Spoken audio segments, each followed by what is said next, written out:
Hamishkan. The Hebrew word means dwelling place. It was where God dwelled with his people, and its elements show us how to relate with God. After delivering the Israelites from slavery in Egypt, God gave them detailed instructions on how to build this dwelling. Once constructed, the Lord descended on the tabernacle in a pillar of cloud. Curtains separated the whole tabernacle from the rest of the Israelite encampment. In this courtyard was the tabernacle's largest piece of furniture, the altar. A wooden box covered with bronze, the altar was shaped as a square, measuring approximately 7.5 feet long and 7.5 feet wide. From top to bottom, it stood about 4.5 feet. Hollow space inside the box allowed priests to insert coals. Above was a bronze grating where priests would lay animals for sacrifice. A horn of one piece with the altar stood at each corner. 4 bronze rings under the ledge allowed one to insert carrying poles so the Israelites could transport the altar. Between the altar and the tent of meeting was a bronze laver. Priests had to cleanse their hands and feet here before offering sacrifices or entering the tent. Within the inner tent stood one of the most recognized elements of the whole tabernacle, the menorah, a lampstand with 3 branches that rose on each side to create a total of 7 lamps. This solid gold lampstand weighed about 75 pounds. Each lamp was a small cup that the priest would fill with oil to fuel the light. Each branch in the middle of the shaft had almond blossoms. The menorah served a most practical purpose.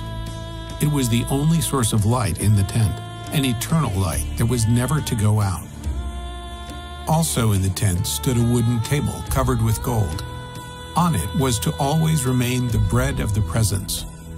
The bread of the presence symbolizes God's desire to be with his people. Incense was to burn continuously on the altar. God instructed the priests to replenish the incense every evening and morning. A curtain separated the holy place from the Holy of Holies. The menorah, the altar of incense, and the bread of the presence were all in the holy place, but outside this veil. Like the curtains covering the tent of meeting, this veil was blue, purple, and scarlet, with cherubim, a kind of angel.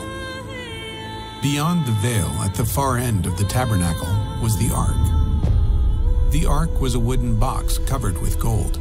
It was nearly 4 feet long. Its width and height were about 2 feet, 3 inches. Like the altar, the ark had rings and poles so the Israelites could carry it as they traveled. Within the ark were the 2 stone tablets on which God had written the 10 Commandments. Later, it contained a sample of manna and the rod that bloomed to reinforce Aaron's leadership. The mercy seat was the ark's lid and features prominently on Yom Kippur, or the Day of Atonement. At each end stood a cherub facing the other with its wings outspread.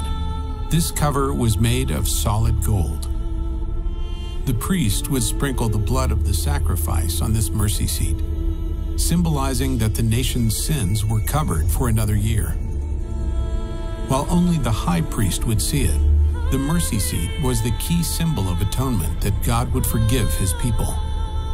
Though daily sacrifices on the altar were necessary for payment of sin, it was only through the mercy seat on the Day of Atonement that the stain of sin was washed away. While priests had to make repeated sacrifices, one man offered a sacrifice to atone for sin once and for all. When Jesus, the Messiah, died, he sprinkled his own blood before God, securing atonement forever for all who would trust in him. Jesus cleanses us, makes us pure, and enables us to rightly approach the Lord.